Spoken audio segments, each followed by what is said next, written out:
Bonjour. Au terme de notre vidéo précédente, nous étions convenus de reprendre et poursuivre notre conversation aujourd'hui, 14 juillet. Merci d'être à la fois fidèle et exact à ce rendez-vous. Après avoir dressé le constat profondément inquiet d'une France saisie par le déclin, par le fait et la faute de gouvernements successifs inaptes à la conduite lucide et courageuse de notre pays, notre propos est de concourir utilement à la préparation de la prochaine élection présidentielle, en identifiant d'abord, et c'était tristement facile, les causes de ce déclin, puis en resserrant le champ d'analyse jusqu'à en extraire la cause première et principale, ce n'était toujours pas bien difficile, enfin en proposant un vrai programme d'action à la mesure du mal identifié, et là commence la difficulté. C'est tout l'objet de notre conversation d'aujourd'hui. Par construction, la future campagne présidentielle accueillera de nombreux thèmes, classiques en pareille occasion, parmi lesquels, un peu en vrac, les réformes structurelles, dont presque toutes restent à faire, et en particulier la réforme des retraites, qui, malgré quelques effets d'annonce, ne cheminera pas significativement d'ici à avril 2022. La mise en place d'une véritable écologie apolitique, débarrassée de sa gangue idéologique. La renaissance d'une industrie avec un grand I, y compris par voie de relocalisation choisie et ciblée, la réimpulsion de la recherche avec un grand R, enfin financée à hauteur d'ambition retrouvée, l'amélioration de notre taux d'indépendance énergétique grâce à la ressource nucléaire réhabilitée et à son juste mixage avec les énergies dites renouvelables, dont ne sauraient toutefois faire plus longtemps partie les aberrantes éoliennes. Une primauté absolue redonnée à l'école avec un grand E et à l'enseignement depuis le primaire jusqu'à l'université, avec restauration de l'aura et de l'autorité des maîtres et des professeurs, le retour d'une omniprésente instruction civique et l'abandon de délires pathologiques du type écriture inclusive.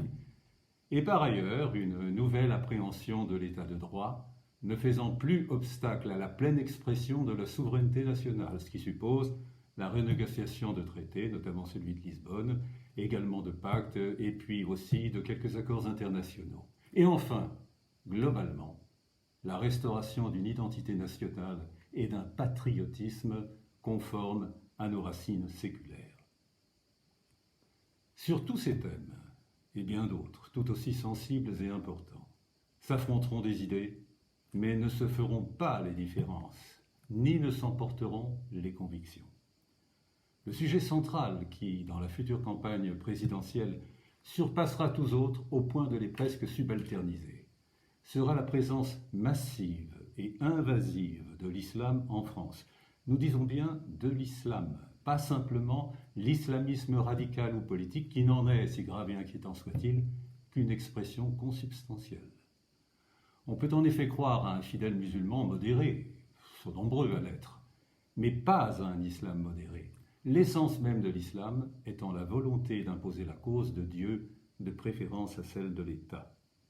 En cela, entre fidèles pratiquants supposément modérés et islamistes politiques, il n'existe pas de différence de nature, tout au plus une différence plus ou moins marquée d'intensité dans la conviction et d'engagement dans l'action. L'islam n'est définitivement pas une religion comme les autres, dont la spiritualité est le but unique.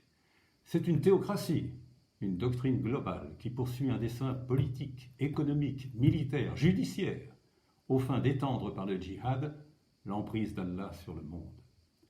C'est un projet de société, de contre-société donc, quand il prétend s'exercer sur notre sol, liberticide, totalitaire dans son essence même, parfaitement connu et accepté par la grande majorité des musulmans silencieux et pas simplement par les fondamentalistes. Une recherche en compatibilité de l'islam avec la République française supposerait qu'il soit possible de détacher la loi islamique, c'est-à-dire la partie politico-juridique, et la spiritualité religieuse, c'est-à-dire la partie théologique, intimement confondue dans le livre sacré, le Coran, selon des pointillés qui n'existent pas. L'islam est insécable. Et suggérer, comme beaucoup se risquent à le faire, peut-être d'ailleurs pour s'en convaincre, qu'il faut bien distinguer entre islam et islamisme est une imposture intellectuelle. L'islam radical, c'est l'intrusion de la religion dans la politique et le droit à des fins de conquête et de domination. Et l'islam séculier, prétendument modéré, c'est l'islam tel que compris et vécu notamment par les jeunes musulmans en France, qui observent intensément l'action de l'islam radical, sans pour l'heure approuver ni condamner, en attendant de se déterminer au gré des événements. Faut-il dès lors désespérer et se défier de tous les musulmans qui vivent aujourd'hui sur le sol de France? Évidemment non, ce serait simpliste et profondément injuste. Il faut en effet rappeler avec force que les citoyens français issus de l'immigration, adhérant sans réserve aux lois et valeurs de la République, athées ou pratiquant discrètement la seule dimension spirituelle de leur religion, et par ailleurs contributifs à l'effort national, doivent être regardés comme exemplaires en termes d'assimilation et sont bien sûr, eux-mêmes et leurs familles, pleinement des enfants de la nation. Pour autant, il n'y a définitivement aucune place sur la terre de France pour un projet politico-religieux frontalement concurrent de notre innégociable pacte républicain.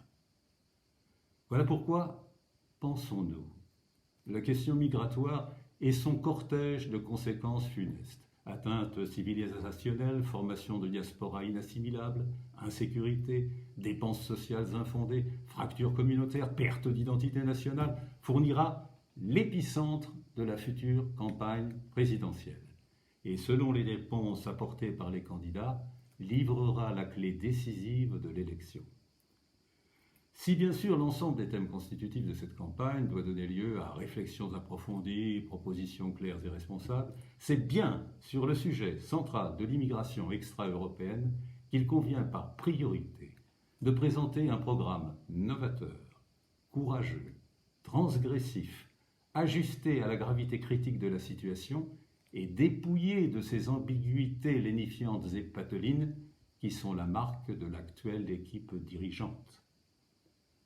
Ce programme, articulé autour de 4 mesures principales, déjà développées dans notre manifeste « Rendre la France à la France ». En voici les grands traits. Le lien entre immigration injustifiée, incontrôlée et montée d'un islam et d'un islamisme invasif, souvent contesté par politiques et médias, relève, comme nous venons de le montrer, de l'évidence. Il doit être regardé comme la cause première du risque majeur, pour ne pas dire mortifère, qui pèse sur notre nation. Il faut donc, en absolue priorité, et c'est notre première mesure, décider l'interruption immédiate et totale de tout flux migratoire en provenance du Maghreb, de l'Afrique subsaharienne, de l'Afrique de l'Est pour partie, de l'Asie du Sud-Ouest pour partie et de l'Europe de l'Est hors Union européenne, le temps d'un moratoire d'une durée de 5 ans renouvelable, mis à profit pour analyser toutes les composantes de la question migratoire en France, définir et mettre en œuvre les mesures correctrices jugées nécessaires et créer enfin les conditions d'une restauration progressive de l'autorité de l'État. L'application stricte et sans faille de ce principe préjudiciel. Immigration zéro pendant 5 ans, hormis 2 exceptions, qui sont le droit d'asile, qui a une valeur constitutionnelle, et l'accueil des vrais étudiants étrangers à fort potentiel, principe sur lequel repose la totalité du dispositif, serait confié à la structure régalienne la plus apte à efficacement l'exercer, c'est-à-dire la police aux frontières, épaulée, si nécessaire, par les forces terrestres de l'institution militaire. Tout flux migratoire étant présumé asséché, le temps d'un moratoire, qui est un moyen essentiel mais pas une fin, il conviendra alors de mettre à profit le capital temps ainsi recouvré pour procéder à l'état des lieux de l'immigration en France, précis, objectif et aussi exhaustif que possible. L'examen méthodique et rigoureux de la population étrangère résidant en France, c'est-à-dire à peu près 5 millions de personnes, dont 2 millions d'Africains, emporterait, et c'est notre deuxième mesure, les conséquences suivantes. Les étrangers établis en France, titulaires d'une carte de séjour valide, justifiant d'un emploi stable et réel, jamais condamnés, contributifs à l'effort économique national, seront évidemment, eux-mêmes et leurs familles, confirmés comme étant pleinement bienvenus sur notre territoire. Les étrangers délinquants ou criminels, un quart de la population carcérale en France, c'est-à-dire au moins 18 000 personnes, effectuant ou ayant effectué une peine d'emprisonnement, quelle qu'en soit la durée, feront l'objet d'un arrêté d'expulsion immédiat vers leur pays, je dis bien leur pays, avant même pour ceux qui sont en cours d'incarcération, la pleine exécution de leur peine. Pourquoi en effet la nation, outre les désordres déjà subis du fait de ces étrangers, devrait-elle en plus supporter le coût de leur détention, jusqu'à 500 € par jour en maison d'arrêt? Les criminels et délinquants titulaires de la double nationalité française et autres, effectuant ou ayant effectué une peine d'emprisonnement, quelle qu'en soit la durée, feront l'objet d'un arrêté d'expulsion immédiat vers leur pays d'origine, dans leur cas, avant même pour ceux qui sont en cours d'incarcération, la pleine exécution de leur peine. En tel cas, il faudrait préalablement prononcer la déchéance de la nationalité française par décret après avis du Conseil d'État en application stricte de l'article 25 du Code civil. Les étrangers, durablement sans emploi ou excipant d'un emploi de pure façade ou complaisance, feront l'objet d'un arrêté d'expulsion immédiate vers leur pays. Cette disposition, ne nous y trompons pas, sera d'application technique et juridique malaisée. On imagine déjà les objections et censures droite-lomistes du Conseil d'État et du Conseil constitutionnel, alors sans parler des associations. Mais qui peut sérieusement soutenir que la France a le devoir d'entretenir à l'infini des étrangers qui sont objectivement des fardeaux et n'ont d'autre projet que de profiter cyniquement de nos largesses et de notre angélisme? Les jeunes étrangers dits mineurs non accompagnés, pour l'essentiel quelques 40 000 jeunes Marocains, réellement mineurs ou pas, en règle générale pas d'ailleurs, auteurs de 60% des crimes et délits en Île-de-France comme on le sait, entrés clandestinement sur le territoire français, qui sont peut-être des victimes, mais pas des victimes de la France, donneront lieu à l'application immédiate d'un protocole de retour vers leur pays. Globalement d'ailleurs, le Royaume du Maroc en est d'accord, en charge de l'application du Code des étrangers et non pas du droit de la protection de l'enfance. Moratoire sur le flux migratoire, c'est la première mesure. Éviction des résidents étrangers ou binationaux, non contributifs à l'effort national, c'est la deuxième mesure. Sont des mesures urgentes et indispensables, mais nullement suffisantes. Doit s'y ajouter, et ce sera notre troisième mesure, un ensemble de dispositions en réplique à certains maux, dysfonctionnements, anomalies, points de faiblesse auxquels nous devons remédier. Quelques éléments d'explication. Le principe de laïcité, issu de la loi de 1905, que chacun désormais connaît bien, tel qu'aujourd'hui compris et, disons-le bien, dévoyé, est un artifice sémantique qui consiste à feindre de placer sur un pied d'exacte parité des religions qui ne le sont pas. La France et plus généralement l'Occident sont chrétiens depuis 15 siècles. Les religions catholiques, protestantes, anglicanes, orthodoxes, au-delà des soubresauts violents qui ont pu opposer certaines d'entre elles, on ne peut pas dire le contraire, ont globalement la même histoire, les mêmes croyances essentielles, et se réfèrent aux mêmes textes sacrés. La religion juive, présente sur le territoire correspondant à la France depuis le 1er siècle, qui le sait, est pratiquée par une certaine partie d'une communauté stable, environ 400 000 personnes, de façon discrète, paisible et peu revendicative. Les autres religions, notamment bouddhistes, présentes en France, se caractérisent par une grande discrétion dans l'exercice de leur culte. Sans manquer au respect dû à toute foi sincère, force est de constater que la religion musulmane, qu'elle soit dite modérée ou tentée par une radicalisation naissante, est, au travers de certains de ses membres en tout cas, la source constante de troubles et atteintes portés à l'ordre public.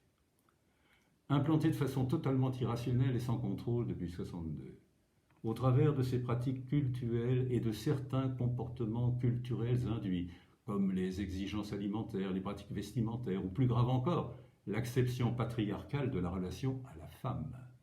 Elle rompt le pacte républicain auquel aucune population immigrée antérieure n'avait jamais porté la moindre atteinte.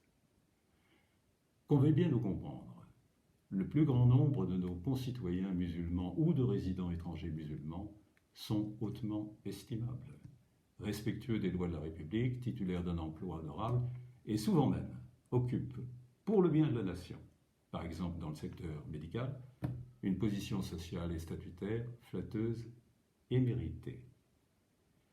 Il reste que, globalement, ces populations immigrées ou issues de l'immigration, non contrôlées, non nécessaires à nos équilibres économiques, sont devenues lourdement surnuméraires.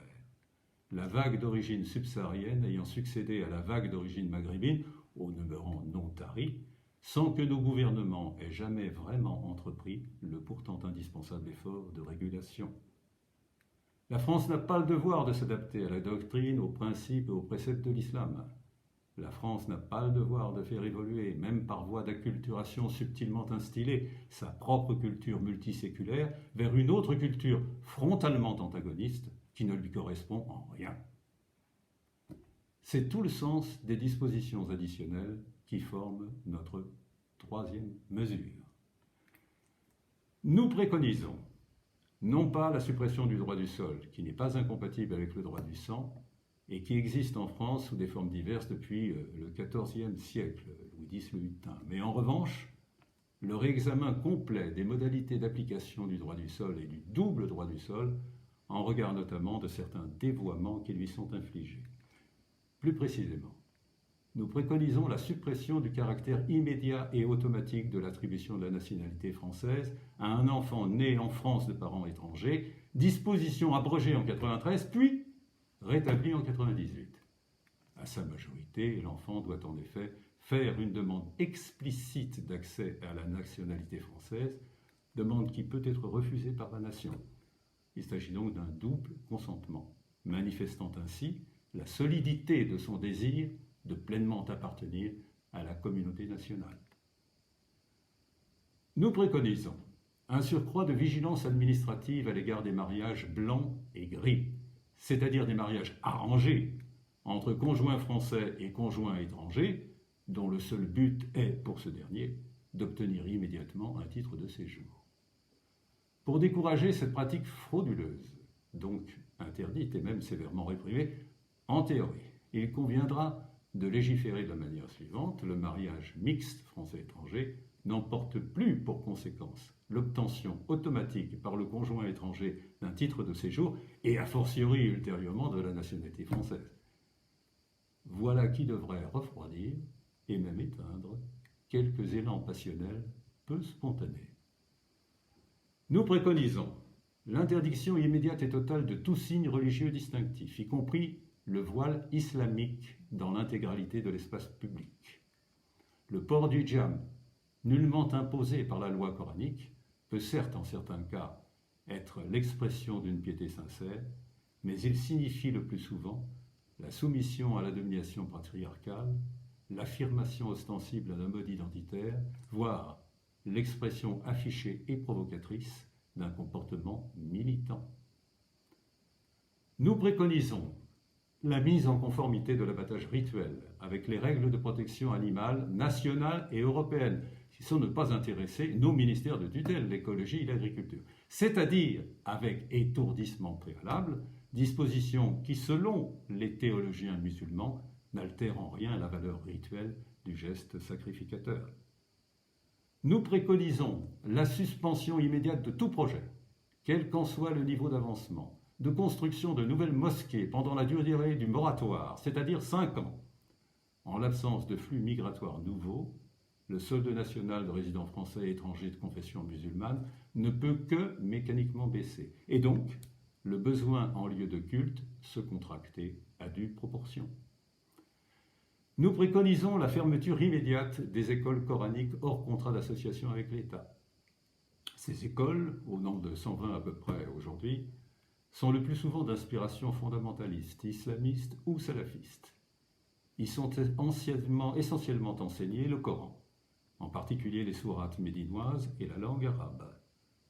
Elles n'appliquent pas le programme officiel d'enseignement et présentent délibérément de lourdes lacunes pédagogique. Une discrimination entre jeunes garçons et jeunes filles y est ouvertement pratiquée. Non subventionnées par l'État, puisque hors contrat, elles sont financées par des puissances étrangères, essentiellement l'Arabie saoudite, le Qatar, la Turquie, à des fins nébuleuses, à moins qu'elles ne soient trop claires. Ces écoles sont une réplique ouvertement antagoniste et non simplement concurrente ou alternative à l'école de la République. Il n'y a aucune raison objective de les tolérer. Il y a toute raison républicaine de les interdire. Nous préconisons l'abrogation immédiate de l'aide médicale de l'État, couverture maladie totale destinée aux étrangers en situation irrégulière et précaire. Mise en place en 2000 sous la cohabitation, cette disposition prétend, une fois de plus, donner une leçon d'humanisme et de générosité à la terre entière, alors que nous n'en avons ni le devoir, ni les moyens. La fermeté même et le large spectre aussi des trois mesures ou ensemble de dispositions préconisées dans la mise en œuvre de notre programme « Rendre la France à la France » ne dispensent nullement notre pays de son devoir historique d'assistance et de solidarité envers les pays d'Afrique, notamment francophones. Mais attention, s'ils le désirent et sur leur sol. Ne plus accueillir de façon incohérente et erratique, comme nous venons de le dire, ne signifie en aucune façon rester à distance du sort de pays avec lesquels nous avons une histoire commune, souvent étroite, parfois fraternelle. Constater les fossés culturels et religieux et en tirer toutes les conséquences en termes de vivre ensemble, pour utiliser un vocable dans l'air du temps mais à peu près vide de sens, n'est ni un rejet, ni une arrogance, ni un stigmate post-colonial. Nous devons passer d'une logique historique de protectorat, aujourd'hui totalement surannée, à une logique de partenariat, processus au demeurant déjà largement engagé. C'est dans cet esprit que nous proposons la quatrième et dernière de nos mesures, c'est-à-dire la création d'un ministère d'État, nous avons bien dit ministère d'État, entièrement dédié à l'accompagnement des pays africains qui le désirent dans leur démarche de modernisation et de développement. Ce ministère, totalement distinct du portefeuille des affaires étrangères, ne serait en aucun cas la simple et stérile résurgence de feu les ministères de la coopération en 1961 ou encore du co-développement en 2007, où d'ailleurs il y en a eu bien d'autres. Au nombre de ces missions figurerait, entre autres, la prise en charge de certaines des conséquences et implications nées de la déclinaison opérationnelle du programme « Rendre la France à la France » et la prise en charge des élites étudiantes africaines accueillies dans notre pays, l'une des deux exceptions au moratoire sur l'immigration, comme on l'a vu tout à l'heure, aux fins de les former dans les meilleures écoles de la République et de construire avec eux une relation qui s'inscrive dans la durée, car ils seront bientôt les dirigeants de demain dans leur pays. Ce ministère serait doté d'un budget aussi confortable que le permet aujourd'hui l'état des finances publiques et ferait l'objet d'un contrôle rigoureux et spécifique exercé par la juridiction financière de la Cour des comptes. On résume notre conversation du jour. L'élection présidentielle de 22 n'est pas une présidentielle comme les autres. Elle est pétrie d'enjeux existentiels. Selon le résultat qui en émergera, notre pays devra aussitôt travailler rudement à la mise en œuvre salvatrice d'un sursaut national ou accepter de faire un pas décisif, le pas de trop, vers les ténèbres. La question migratoire et celle de l'insécurité qui va avec, car ces deux questions sont jumelles, et même jumelles monozygotes, supplantera toutes les autres pendant la campagne présidentielle. Le mal qui ronge notre société ne peut être, en réplique, que combattu par un ensemble de dispositions programmatiques ajustées à l'acuité critique du danger encouru, d'où sa grande fermeté. Le programme d'action dont nous venons de vous présenter les très grands traits, peu amendable, exigera de la part de celui ou celle qui aura charge de l'appliquer un courage, une abnégation et une volonté peu répandue au sein de la classe politique actuelle. Notre réflexion sur le thème « Quel candidat en avril pour quel président en mai 2022 » afin de rendre la France à la France, fera l'objet de notre prochaine vidéo, à paraître le 31 juillet. Merci pour votre écoute et, plus que jamais, pour votre soutien grandissant. Prenez bien soin de la France. À très bientôt.